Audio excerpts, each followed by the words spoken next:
أشهد أن لا إله إلا الله وحده لا شريك له وأشهد أن محمدا عبده ورسوله أما بعد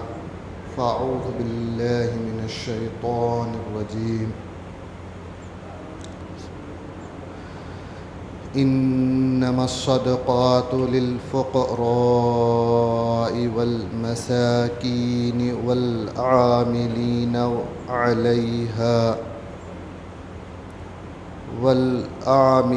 عليها والمؤلفة القلوبهم وفي الرقاب والغارمين وفي سبيل الله وابن السبيل فريضة من الله والله عليم حكيم صدق اللہ العظیم. حضرات،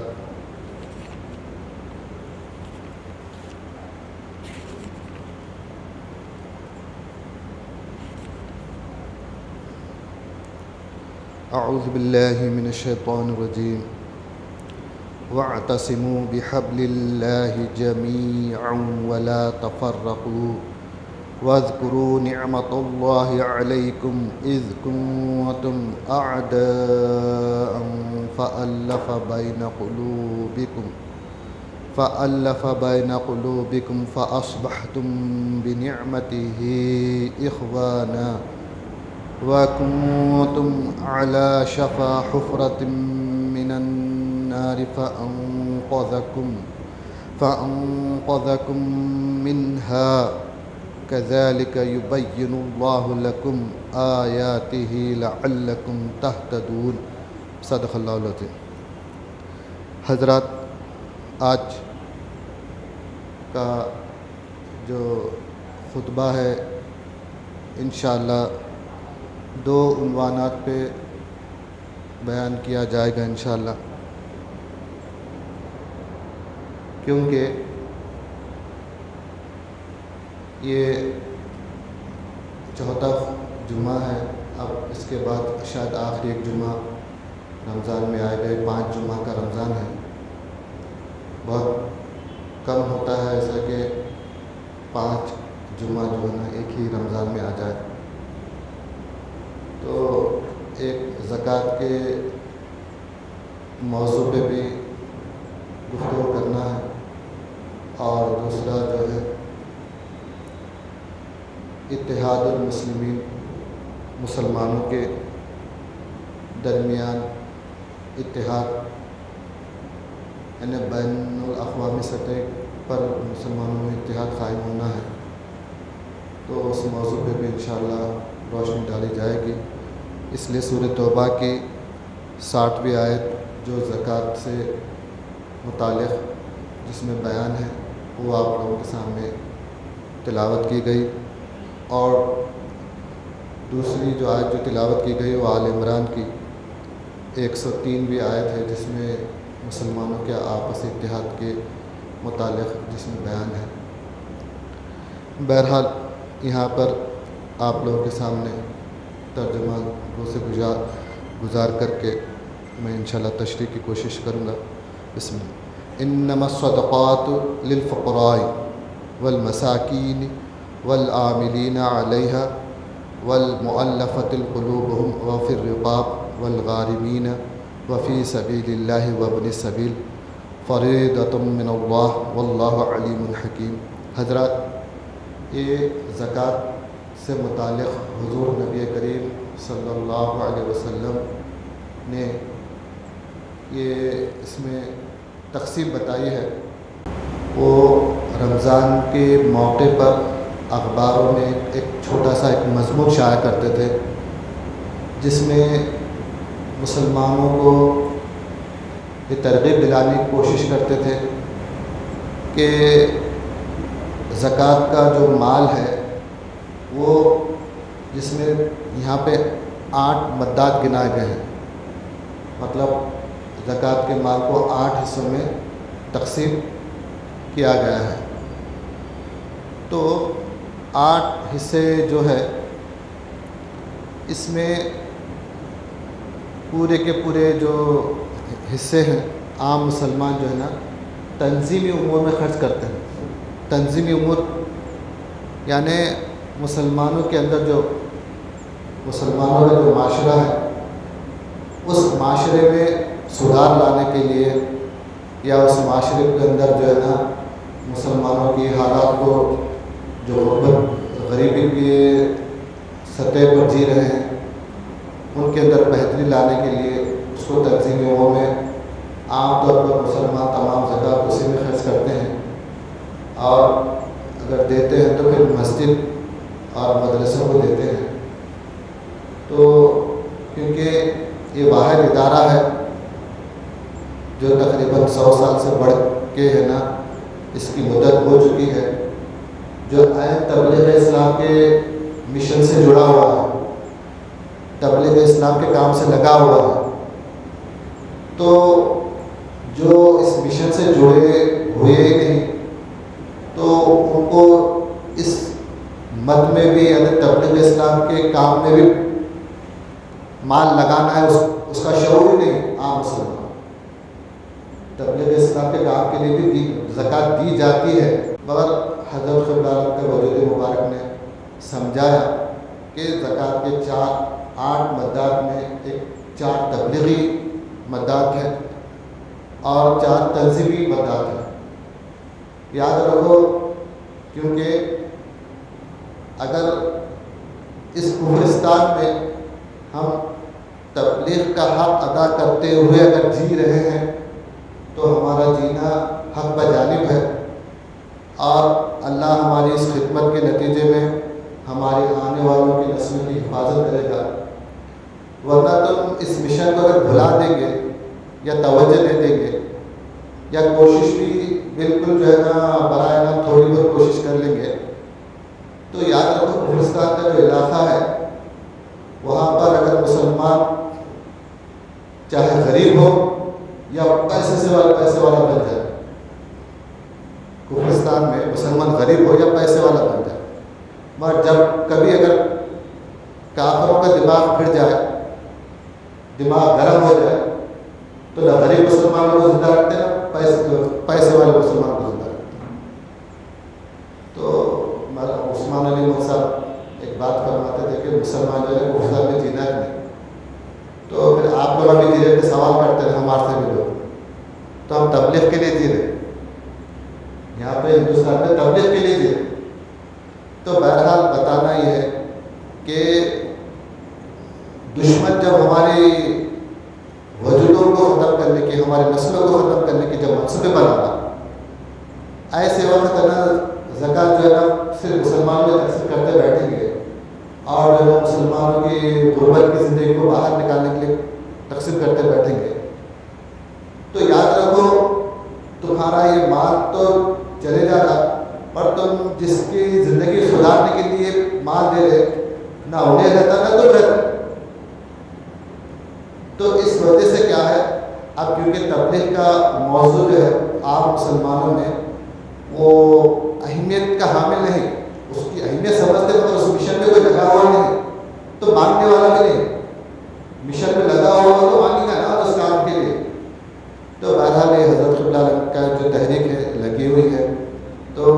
حضرت قبلہ عالم ایک بات میں اس میں 8 مردات جو ہے وہ بتا دیتا ہوں. انما الصدقات للفقراء، تو یہ تبلیغ کے عنوان پہ اور تنظیمی امور میں، تنظیم تو معاشرے میں جو مسلمانوں کی جو سوسائٹی ہے ان کے اندر جو غربت غریب لوگ ہیں ان کی غربت کو ختم کرنے کے لیے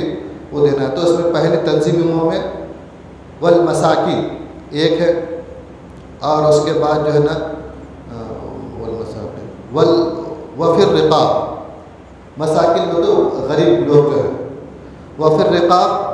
تو غلاموں کو آزاد کرنے کے لیے، والغارمین، غارمین میں تو مقروض قرض میں ڈوبا ہوا کسی نہ کسی وجہ سے قرض میں پڑ گیا، والغارمین. اور اس کے بعد وابن السبیل، یہ 4 مدات ہیں. وابن السبیل میں تو مسافر، ایک غریب ہے مسکین، اور ایک غلام، ایک قرض دار 3 ہو گئے،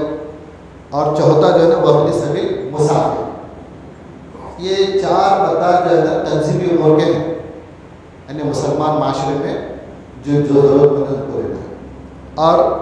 تبلیغ کے لیے حضرت صلی اللہ علیہ وسلم پھر 4 مدات اس میں سے الگ کیے ہیں۔ للفقراء، یہ تبلیغی اسکیم میں تشریح انشاءاللہ آگے کروں گا۔ ایک فقراء ہے، اس کے بعد مؤلفۃ القلوب، یعنی نامسلموں کے دلوں کو ہے نا ان کو دلوں کو مطلب اسلام سے جوڑے رکھنے کے لیے اور دین سے جوڑے رکھنے کے لیے، ان کے دلوں کے لیے مطلب پورے خاندان سے کٹ کے رہنے کی وجہ سے یہ نو مسلموں کو دینا ہے، وہ مؤلفۃ القلوب۔ اور اس کے بعد یہ عاملین جو دین کے لیے چندہ اکٹھا کرتے ہیں، عاملین۔ اور اس کے بعد جو ہے نا فی سبیل اللہ، یہ 4 مدات ہے۔ فی سبیل اللہ، حق خدمت میں اللہ کی راہ میں جنگ کرنے کے لیے، دین کے لیے لڑنے کے لیے، یہ فی سبیل اللہ، یہ 4 مدات ہیں جو یہ تبلیغ سے تعلق رکھنے والے ہیں۔ یہ تو 4 مدات حضرت صلی اللہ علیہ وسلم بتائے ہیں، مگر ایک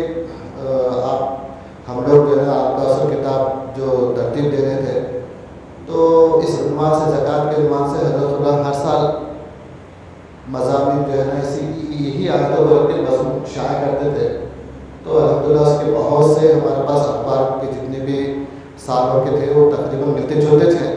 اس کو اکٹھا کرے تھے۔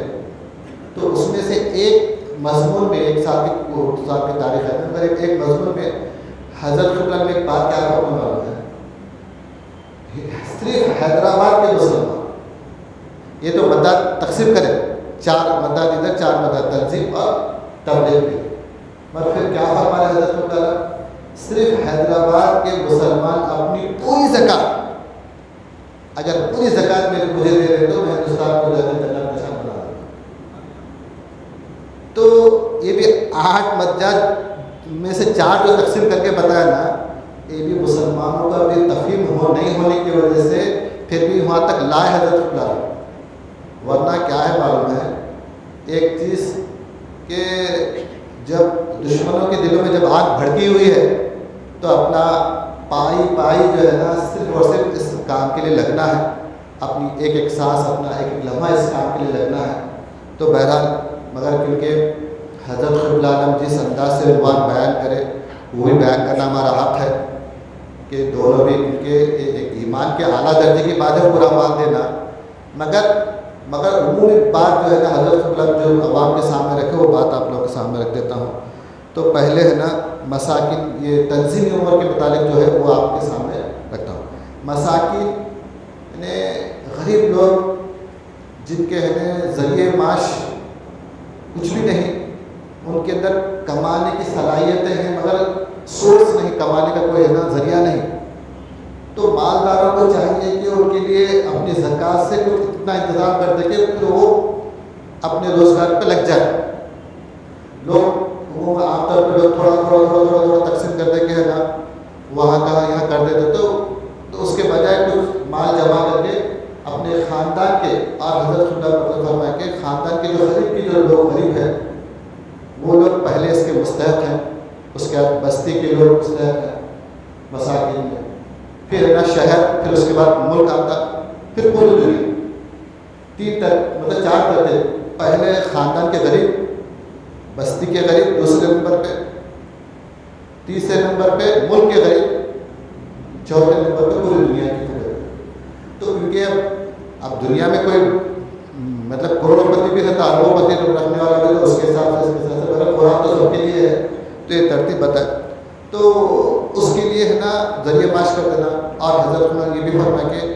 جو غریب بچے ہوتے ہیں ان کی تعلیمی اخراجات کی بھی ذمہ داری اٹھانا بھی یہ زکوٰۃ کے پیسوں سے یعنی چاہیے، مساکین کے زمرے میں آتا کہ غریب بچوں کی تعلیمی اخراجات بھی زکوٰۃ کے پیسے سے ذمہ داری اٹھائے غریب بچوں کی۔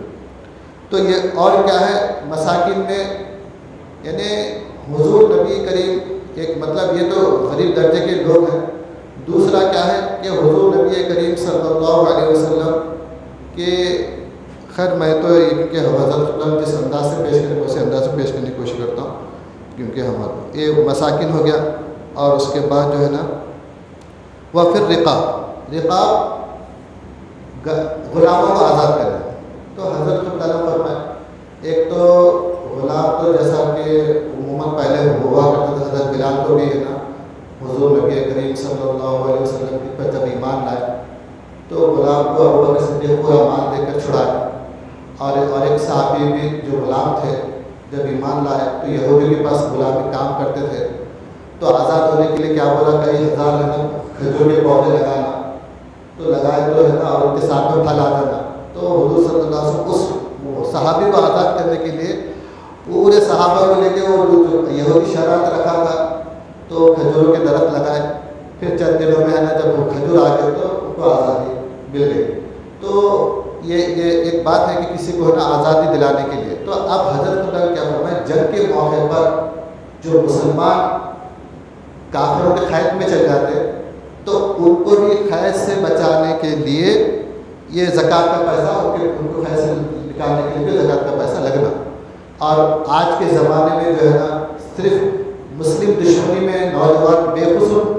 مسلمانوں کو جھوٹے جھوٹے الزامات لگا کے جو جیلوں میں قید کر دیتے تو وہ بھی ہے نا اس میں وفد رقاب گردن چھڑانے کے فلسفے میں آتے. کیونکہ مسلمان جیسا دینی حکومت نہیں ہونے کی وجہ سے اور یہ ظالموں کے دلوں میں مطلب انصاف کی کیفیت نہیں ہونے کی وجہ سے بے شمار جگہ ہے نا ظلم تو کافرج کرتے، پھر الزام رکھتے کہ بھائی وہ ایسا کر دیتا ایک بچے کو مار کے پیشاب کرنے آیا ہوں مندر میں بلا وجہ کیا تھا جھوٹے جھوٹے الزام لگا کے سزا تکلیف بھی دیتے، پھر وہ ایسا الزام لگاتے کہ پھر پولیس والے ان کو لے کے چل جانا. تو ایسے کئی مسلمان بچے جو ہے نا نوجوان بچے جیلوں میں سڑ رہے. تو اللہ تعالیٰ فرماتا ہے کہ حضرت محمد کو آزاد کرنے کے لیے بھی وہ کیا ہے وفر رقاب گردن چھڑانا غلاموں کا. والغارمین، اور غارمین کیا ہے قرض کیونکہ عموماً زندگی سب کی نارمل لائف گزرتی مگر زندگی میں کچھ ان بیلنسنگ ٹائم آتا مطلب کوئی غیر معمولی حالات آ جاتے جس کی وجہ سے نا قرض میں مبتلا ہو جاتے اور ان کی ماہانہ یا سالانہ انکم اتنی بھی نہیں رہتی کہ وہ قرض کو ادا کر سکے. تو ویسی صورت میں بھی جو ہے نا زکوٰۃ کا جو مال سے قرضہ ہٹا دیے، کسی ایک بندے کا ہٹا دیے، 2-4 بندے کا بھی ہٹا دیے تو وہ بھی جو ہے نا یہ مطلب زکوٰۃ کے مال میں ان کا بھی حصہ ہے. قرضہ ہونے کا دیا ہم پہ بھی لینا تو بھائی قرضہ ہونے کا دیا ہو تو اس کی کچھ نہ کچھ مجبوری ہوگی تو کیا ہوگا نا بات. اور غریبوں کے اللہ تعالیٰ تمہارے پاس مال نے سیف تم کو ہے نا مال سیو کرنے کی حد تک تم کو مال دیا نے 1 سال تک تم ہے نا اپنے تجوری میں اپنے خزانے میں مال کو سیو کر رہے ہیں اتنا مال دیا آپ کو. تو اس لیے ہے نا اس مال میں سے غریب کی مدد کرو جو قرض میں ڈوبا ہوا ہے. تو یہ بھی ہے نا ایک زکوٰۃ کا حصے میں قرض دار بھی آتا تاکہ ہے نا قرض والوں کا قرضہ ادا ہو جائے. تو ایک مطلب یعنی معاشرے میں بہت سے لوگ ایسے بھی ہوتے کہ اظہار بھی نہیں کر سکتے اپنے قرض ہو جانے کی وجہ سے. پھر بھی آپ کو معلوم ہوا آپ کے دوست احباب سے معلوم ہوا رشتہ داروں سے معلوم ہو گیا کہ فلاں مشکل کی دواخانے کی وجہ سے بولو یا شادی کے مسئلے میں بولو کسی اور مسئلے میں بہت قرض میں مبتلا ہے کام میں بات پہنچ گئی تو کوشش یہ کرے کہ قرض ہٹانے کے لیے بھی مال ہے نا دے دے. اور یاد رکھو بندے کی جو جس حیثیت سے مدد کرتا تو پھر جب یہ بندہ جب مصیبت میں آتا تو اس کی مدد کے لیے پھر اللہ ان سے بڑے وجہ کو کھڑا کرتا. آپ کبھی بھی دل میں ہے نا کیونکہ سامنے والے کی صورت دیکھ کے مدد مت کرو بلکہ اللہ کا حکم دیکھ کے قرآن میں اللہ کا حکم دیکھ کے مدد کرو. ارے ان کو کرنا کیا ان کو کرنا ان کو یہ ان کی چہرے مت دیکھو بلکہ اللہ کے قرآن کے آیت دیکھو. قرآن کا حکم ہے قرآن کی آیت دیکھ کے دیکھو. اب اس کا اجر اللہ کے پاس تم کو ضرور بضرور ملے گا. اور اس کے بعد یہ ہو گیا اور یہ مدات میں تین مدات ہو گئے. اور چوتھا ہے وابن السبیل مسافر. حضرت کو فرمایا مسافر جو ہوتا یعنی راستے کا بیٹا وابن السبیل ہوتا ابن سبیل راستے کا بیٹا بول کے اللہ قرآن نے فرماتا. تو اس میں ہر لوگ جو بھی لوگ رہتے تو ان کے کچھ گھر ہوتے جہاں جا کے کھانا اس کے لیے جائز ہوتا عام لوگوں کے لیے. مطلب اپنے رشتہ داروں کے گھر میں کہیں بھی اپنے جو خاص قریبی رشتہ دار ہے یا پھر اپنا قریبی دوست ہے تو ان کے پاس جا کے کھانا یہ عام لوگوں کے لیے فرض مطلب سہولت ہے، مگر جو مسافر ہوتا اس کے لیے سارے گھر میں کھانا اس کا حق ہے، بستی کے ہر گھر میں کھانے کا حق ہے اس کا۔ اور بستی والا کوئی ایسا نہیں کہ کوئی مسافر آ گیا میرا رشتہ دار نہیں تو میں کیوں کھلاؤں، ایسا نہیں، میرا رشتہ دار ہے تو کھلاتا ہوں، میرا رشتہ دار ہے تو نہیں کھلاتا نہیں، بلکہ مسافر جب آ گیا بستی میں تو ہر گھر میں کھانا اس کا حق بن جاتا ہے۔ تو اس وجہ سے اللہ ابن سبیل بول کے فرماتا ہے، یعنی گھر یعنی راستے کا بیٹا، تو ہر گھر میں کھانا کھلانا۔ تو بتانا ہے کہ الحمدللہ ہم تو دورے پہ بھی جاتے تو بہت سے ایسی جگہ ہوتے کہ نہ پہچاننے والا لوگ تھوڑی سی گفتگو میں تھوڑی سی ملاقات میں ان کے دل میں اتنی محبت پیدا ہو جاتی ہے کہ لے کے جا کے ان کو گھر میں کھلاتے۔ اور الحمدللہ مبلغین کا بھی یہی مسئلہ ہے، جب باہر سے کوئی دورے سے مطلب ہمارے موبائل حضرات جب بھی یہاں آ جاتے تو ہر مبلغ کوشش کرتا ہے کہ اس کو لے کے جا کے اپنے گھر میں کھلائے، اور یہ عمل بھی ضروری ہے کھلانا، کیونکہ جب ہم ان کے پاس جاتے ہیں تو وہ لوگ بڑی محبت سے یعنی اپنے گھر میں دسترخوان بچھا کے کھلاتے ہیں، تو مبلغین کی بھی یہ ذمہ داری ہوگی کہ وہ بھی کھلائے۔ تو بہرحال بتانا ہی ہے کہ ابن سبیل مسافر کے لیے بھی زکوٰۃ کے مال میں حق ہے ان کا بھی۔ اگر کوئی مسافر آ گیا کہ اس کو اور اخراجات کی ضرورت ہے سفر کے لیے تو اس میں بھی زکوٰۃ میں سے اس کو مال دینا یہ واجب ہے، دینا ضروری ہے، کیونکہ قرآن کا فرمان ہے، قرآن کا حکم ہے۔ یہ 4 امور ہو گئے جس میں پھر سے ایک مرتبہ یعنی مساکین ہو گیا پہلا، اور دوسرا رقاب و پھر رقاب گردن چھڑانا، غلاموں کو آزاد کرنا۔ تو آج کے دور میں قیدیوں کو چھڑانے کی کوشش میں لگے رہنا۔ الحمدللہ بہت سے تنظیمیں ہیں جو ہے نا خاص طور پر قیدیوں پہ کوشش کر کے نا بیت المال میں مال جمع کر کے، زکوٰۃ کا مال جمع کر کے لاکھوں روپے خرچ کر کے، جن کے پاس وکیل رکھنے کی طاقت نہیں رہتی وکیل رکھا کے نا ان کو کیس کر کے ان کو آزاد کراتے۔ تو یہ بالکل قرآن کے حکم کے بالکل مطابق ہے۔ اور جیسے قرض داروں کے لیے اور چوتھا جو ہے نا ابن سبیل یعنی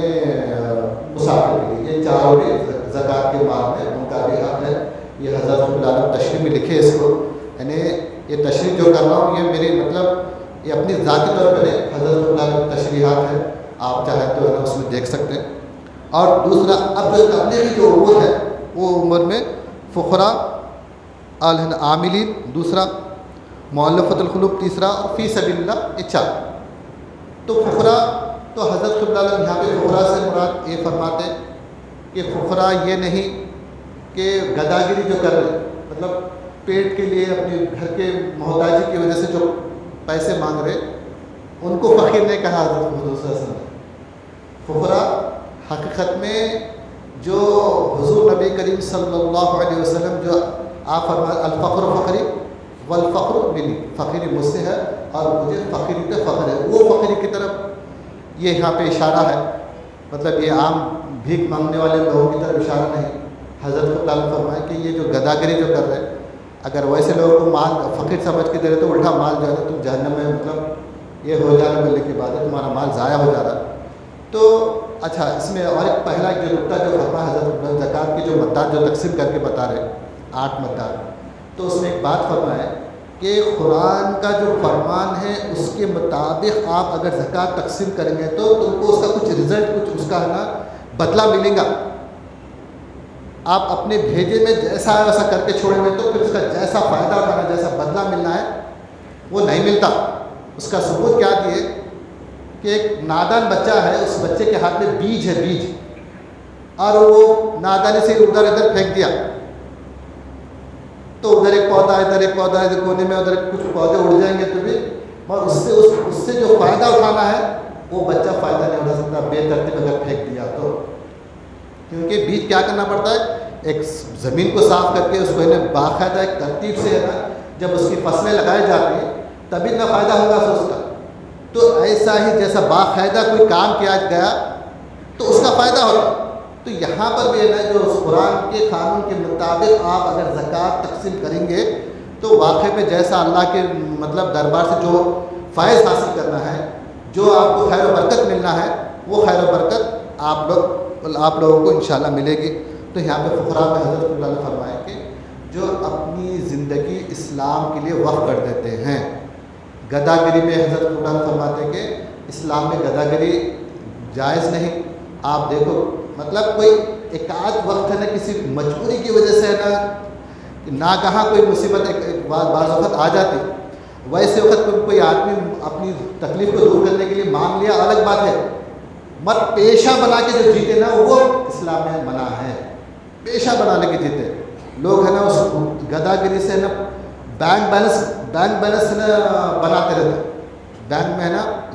سیو کرتے رہتے من گدا گری کے پیشے سے, تو وہ اللہ ہے نا اسلام میں ہے نا حرام ہے, وہ نہیں کرنا ہے کسی مجبوری کی وجہ سے. کیونکہ حضرت یہاں تک بھی فرمائے کہ اگر کوئی گھوڑے پہ بیٹھ کے بھی آ کر اگر کوئی سوال کرے تو تمہارے پاس استطاعت ہے تو اس کو دے دو. اس کا گھوڑا دے کے ارے تو گھوڑے پہ بیٹھا ہوا ہے پھر منگ رہا کیا, آپ سوال مت کرو, اس کی کیا مجبوری ہے وہ الگ بات ہے. تو اس طرح کی ہے نا اللہ کے پاس ایک قانون ہے. تو حضور صلی اللہ علیہ وسلم فرماتے کہ ایک مرتبہ جب ہے نا ایک نوجوان کچھ مانگ رہا تھا تو آپ دیکھ کے فرمائے کیا تم نوجوان ہو کہ پھر کیوں بھیک کیوں مانگ رہے,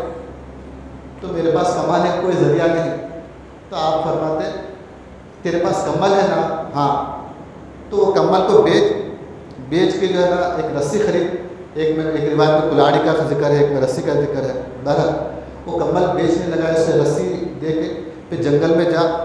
جا کے لکڑیاں چن کے باندھ کے لے کے آ کے بیچ. تو بہرحال وہ اس کو کام پہ لگا دیا. تو اس سے ثابت ہے کہ پیشہ ور جو ہے نا گدا گری اسلام میں حرام ہے, پیشہ ور گدا گری نہیں کرنا ہے. اب رہی بات یہاں پہ فقیر جو بنایا گیا ہے, کیونکہ فقیری حقیقت میں اپنی زندگی اللہ کے کام کے لیے پوری کی پوری لگا دینا, یعنی دنیا میں جو کام کر رہے نا وہ وقت بھی اللہ کو دینا ہے. ایک فقیر 24 گھنٹے اللہ کے لیے وقف کر دینے والا ہے, اپنی زندگی کا ہر لمحہ دین کے کام کے لیے لگا دینا. اس کی زندگی میں ٹائم کم پڑ رہا اس لیے فقیر بنتا ہے کہ اللہ والا دین کے کام میں ٹائم کم ہو جا رہا, بلکہ دنیا چھوڑتا. دنیا جو ہے نا اس واسطے نہیں چھوڑ رہا کہ دنیا ہاتھ نہیں ہو رہی, بیزار ہو جا رہا ہوں, نہیں کما سک رہا ہوں, یہاں تو میرے تو کھانے کو ملتا. یہ لاجک نہیں, بلکہ اپنا پورا وقت اسلام کے لیے لگنا ہے, اسلام کے کام کے لیے لگنا ہے. تو مولوی عثمان علی صاحب علیہ السلام ہمیشہ ایک بات فرماتے تھے, دنیا چھوٹی دین بڑا. یہ سوچ کے تم فقیری میں آتے تو دنیا میں جتنا کام کرتے تھے اس میں دین میں ڈبل کرنا ہوتا تھا. دنیا میں 8 گھنٹے کرے تو یہاں 16 گھنٹے ڈیوٹی کرنا, 16 گھنٹے. تو بہرحال فقیری کا فلسفہ یہ ہے کہ اپنی زندگی کی ہر لمحہ ہر سانس دین کی خدمت میں لگا دینے والا. اب اس کو پوری دنیا کے لوگوں سے پوری دنیا سے مطلب پوری دنیا کے مسلمانوں سے مال لینے کا حق ہے, کیونکہ انہیں اپنے ذاتی کام پہ لگا ہوا نہیں, بلکہ وہ مسلمان جس اللہ پہ ایمان رکھا, جس نبی پر ایمان رکھا, اس اللہ اس نبی کے کام کے لیے اپنی زندگی پوری لگا دیا, اس لیے اس مسلمان سے لینے کا حق ہے. ہمارے ہے نا ماموں جان تھے, ایک مرتبہ جب بڑے مطلب بھیک مانگ رہے ہیں, جب معلوم ہوا تو بڑے دل میں افسوس کر لے کہ ہماری والدہ جب ہوئے ان کے سامنے تو بلا کے بٹھا کے بولے دیکھو تم جوان ہیں, جوان کبھی کسی کے سامنے ہاتھ نہیں پھیلاتا, تو اپنی محنت سے کما کھاتا, وہ کھاتا کہ بہت لمبی چوڑی 1 آدھے گھنٹے تک تقریر کرنے کے بعد غیرت مند مرد کسی کے سامنے ہاتھ نہیں پھیلاتا, تو تم بھی جو ہے نا بھیک مت مانگو. تو میں بولا بڑی عمر کے تھے ہمارے ماموں جان, تو میں بولا آپ کا جوان بیٹا ہے نا, ہاں, تو آپ کے جوان بیٹے کے پاس سے آپ کو کبھی ضرورت پڑی پیسوں کی تو آپ مانگتے نہیں مانگتے, ہاں مانگتا. تو آپ اپنے بیٹے کے پاس سے جب مانگ رہے ہیں تو آپ کے بیٹے سے مانگنا یہ بھیک مانگنا کہلاتا کیا؟ آپ کو پوچھا بھائی, باپ اپنے بچے سے اپنی ضرورت کی کچھ پیسے مانگ رہا, بیٹا میرے کو ضرورت ہے, تو کیا اس کو بھیک مانگنا کہیں گے کیا؟ تو نہیں, کوئی دنیا کا کوئی قانون نہیں بولتا, بلکہ بولتا کہ بیٹے کے مال پر باپ کا حق ہے, وہ اپنے باپ بیٹے سے کبھی بھی اپنی ضرورت کا مال مانگ سکتا. تو میں بولا ایسا ہی جتنا ہے نا بیٹے کے مال پہ ایک باپ کا حق ہے, اس سے بڑھ کر ایک فقیر اللہ والے کا ہر مسلمان کے مال پر حق ہے. ہر مسلمان کے مال پہ. کیوں؟ کیونکہ انہیں جو کام کر رہا کافروں کے دلوں میں جا جا کے جو زہر اور نفرت ہٹا رہا، تو جس کی وجہ سے تمہارے کاروبار آباد ہے، تمہاری نوکریاں آباد ہے، تمہارا زندگی کا جو سسٹم چل رہا ہے. یاد رکھو، اگر 100 سال پہلے یہ وجود کھڑا نہیں ہوتا تو آج ہندوستان میں ایک مسلمان کا وجود نظر نہیں آتا تھا. ہمارے احسان دنیا کو نہیں سمجھ میں آتا. ایک مبلغ جا کے جیسے سانپ کے منہ سے جیسا زہر نکالتا نا، ایسا کافروں کے دلوں میں سے مسلمانوں کے خلاف جو نفرت، جو تعصب کی جو آگ ہے، جو زہر ہے، وہ نکال لیتا تھا ایک مسلمان، ایک مبلغ جا کر، جس کی وجہ سے پھر ہے نا کئی سالوں تک ہے نا پھر وہاں پہ امن قائم ہو جاتا. مسلمانوں کے خلاف جو منصوبے چلتے تھے وہ امن قائم ہو جاتا. تو اس وجہ سے دنیا کو نہیں معلوم ہے کہ اللہ تعالیٰ جو ہے نا مسلمانوں کا جو مال پہ یعنی ایک مبلغ کا کیسا حق ہے. حالانکہ ایک مبلغ کا ایک مطلب مسلمان کا پورا مال لے سکتا، پھر بھی انہیں پورا مال نہیں لیتا بلکہ تھوڑا بہت مال لے لیتا اس سے، اور دے دیا تو اس کے لیے نہیں دینا تو پھر اللہ کے پاس اس کی پکڑ ہے. تو یہ فقراء ہے، تو فقراء کے معنی جو ہے نا قطعی یہ گداگری مسئلہ جو اور مبلغین بھی جو مانگتے ہیں، تو اگر گھر کے لیے بھی مانگ رہے تو یاد رکھو ایک بات کہ ایک شخص گھوڑا اگر جہاد کے نیت سے پال رہا ہے تو اس کو ایک ایک دانہ اگر کھلا رہا تو ایک ایک دانے کو ایک نیکی ملتی. حالانکہ جہاد کب ہوتا، کب اللہ کی راہ میں کب جہاد ہوتا نہیں معلوم، میں رکھا ہوا ہے اس کو کھلا رہا ہے، ایک ایک دانہ کھلا رہا تو اس کو ثواب مل رہا. تو ایسا ہی جو ہے نا ایک فقیر اللہ والا اپنے گھر کے اپنے آپ کا پیسہ لے کے کھا بھی رہا تو آپ کو نیکی ملتی. یعنی ایسا نہیں کہ بھائی اس کو کوئی کام دکھا تو کتابوں کا کام کر رہا تو دیں گے، کچھ جلسہ کر رہا تو دینا، بیوی بچوں کے واسطے نہیں دینا، ایسا نہیں. بلکہ اللہ تعالیٰ کیا ہے، ایک فقیر کا گھر کا چولہے کا انتظام ہو گیا تو پھر انہیں سکون سے نا جتنا کام اللہ کام کرنا کر لیتا. تو گھر میں اس کے گھر کے کیونکہ ایک مبلغ وقف دین کے کام کے واسطے ہے تو اس کے گھر کی ذمہ داری اگر نہیں اٹھائے تو پھر انہیں اگر کمانے کے لیے چلے گیا تو پھر کون کرے گا اللہ کا. دنیا کے پورے جتنے بھی مدرسے ہیں، مساجد ہے، تنخواہ پہ چل رہے، مگر یہاں حضرت ہم تنخواہ بھی مقرر نہیں کرے. تو اس اعتبار سے کیا ہے، ایک فقیر اللہ والے کا حق ہوتا. اللہ تعالیٰ جو ہے نا اس کام کے لیے آپ لوگ دینا ہے. اور دوسرا کیا ہے یہاں پر مؤلفۃ القلوب، یعنی مؤلفۃ القلوب نو مسلموں کے لیے ہے. کیونکہ جب ایک نو مسلم کلمہ پڑھ کے اسلام میں داخل ہوتا ہے تو عموماً جو ہے نا اس کی پوری رشتہ داری کٹ جاتی، اس کا ساتھ دینے والے، کیونکہ رشتہ داری میں رہے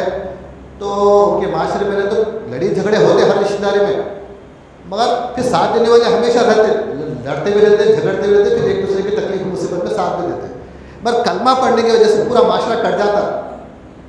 تو پھر ہے نا مسلمان کا ہر گھر ہے نا اس کا رشتہ دار بن کے جو ہے نا اس کی ہر تکلیف اور ضرورت پہ اگر اس کی مدد کرتے رہے تو اس کا دل جو ہے نا دین کے لیے، اسلام کے لیے نا مضبوط ہو جاتا. اگر کوئی ساتھ نہ دے تو کیونکہ ایمان لا لینا، دیکھو کلمہ پڑھ لینا آسان ہے، مگر کلمہ پڑھنے کے بعد ایمان کے باقی رہنا وہ ذرا مشکل کی بات ہوتی. تو اسلام جو ہے نا کلمہ پڑھنے کے بعد اس کو چھوڑتا نہیں. جیسے گھر میں بچہ پیدا ہو گیا تو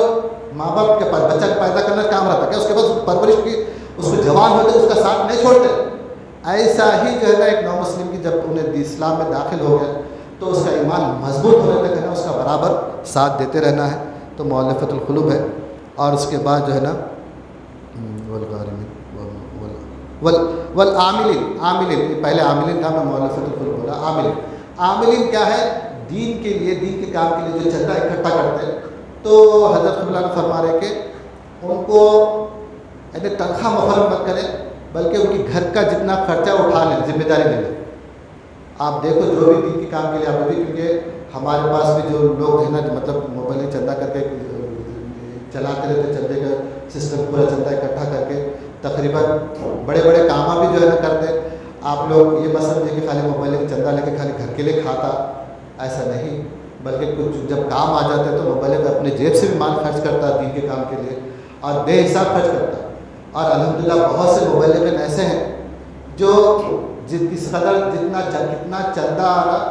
وہ اپنے گھر والوں کے علم میں نہیں لاتے، گھر کے عورتوں کے علم میں نہیں لا کے گھر میں جتنی ضرورت ہے اتنا خرچ کر کے باقی بچا ہوا پیسہ پھر دین کے کام میں لگاتے. الحمدللہ میرا بھی اپنا وہی معاملہ ہے، اور بہت سے مبلغ کو میں اپنے تجربے میں دیکھا ہوں کہ بے حساب پیسہ، مطلب لوگوں کے ذہن میں کیا ہے کہ صرف مبلغ چندہ صرف گھر کے لیے، مطلب اپنے پیٹ کے لیے لیتا، ایسا نہیں، بلکہ حضرت اللہ کے مشن کے لیے، حضرت کے کام کے لیے اپنے زیادہ اپنے ہاتھ تک خرچے کر کے، جیسا ہم مولوی ایوب شاہ صاحب ہے، ہم مبلغ اسلام ہے، جو کتابوں کے جب کام کریں تو خرچے کر کے ہم کام کریں، لاکھوں روپے کے خرچے کر کے کام کریں، اور اپنے پیسے جیب کے پورے ڈال دے کے پھر کتابوں کے، تو ایسے بہت سے مبلغ ہیں۔ تو مطلب بتانا یہ ہے کہ جو عاملین ہیں دین کے لیے چندہ اکٹھے کرنے والے، تو ان کے لیے ہے نا پیسہ ہمیں دینے کے بعد بھی وہ لوگ ہے نا کچھ پیسہ حفاظت سے رکھ کے دین کے کام کے لیے جب ضرورت پڑے جب بھی خرچہ کرنے والے ہیں۔ اور جو آخری یہ ہے کہ وہ فی سبیل اللہ، فی سبیل اللہ کیا ہے؟ اللہ کی راہ میں جو جنگ کا جو معاملہ آتا، کیونکہ مسلمان ایک ایسی قوم ہے کہ اس کو مطلب ہمیشہ کسی نہ کسی موقع سے جنگ کا سامنا کرنا ہی کرنا ہے، کیونکہ یہ جارحانہ دین ہے، دین پھیلنے والا دین ہے۔ اگر نئے پھیلنے والا دین رہا تو پھر بھی ہے نا کہیں کسی کونے میں بھی زندگی گزار لے تو چل جاتا، بٹ جب مسلمان جہاں کہیں بھی جاتا تو پھر وہ اپنے تاثرات، اپنے عمل، اپنے علم، اپنے تجربے سے جو ہے نا دوسرے قوم کو متاثر کر کے اسلام میں داخل کرتا رہتا، تو ہر جگہ جو ہے نا مسلمانوں کے خلاف جو ہے نا کسی نہ کسی اینگل سے جنگ کی صورت بن جاتی۔ تو اس وجہ سے نا اللہ تعالیٰ یہاں پہ یہ رکھا۔ اور حضرت اللہ کیا فرمایا، جیسا ایک ملک کا جو سسٹم ہے تو وہ سسٹم سے ہی ہے نا اسلام کا بھی سسٹم، روحانی سسٹم بھی ہے، کیونکہ جیسا پولیس ہے تو فرشتے ہیں، اور جو ہے نا عدالت ہے تو جزا و سزا کے فیصلے کا اسلام میں بھی قانون ہے، اور جو ہے نا حکومت چلانے کے لیے بادشاہ ہے تو اسلام میں خلیفہ ہے۔ تو بہرحال ہے نا اسلام کا جو سسٹم ہے ایک مضبوط سسٹم ہے۔ جب اسلام کے سسٹم پہ اگر آ گئے تو وہ سسٹم سے انشاءاللہ اللہ تعالیٰ ہے نا مسلمانوں کے اندر بہت مضبوط اتحاد قائم کرے گا۔ تو بہرحال یہ ایک موضوع ہو گیا تھا میرا، اور جو دوسرا جو موضوع ہے وہ آل عمران کے، ابھی کیونکہ اس میں اور بھی تفصیلات ہے، مگر میں تھوڑا مختصر کر کے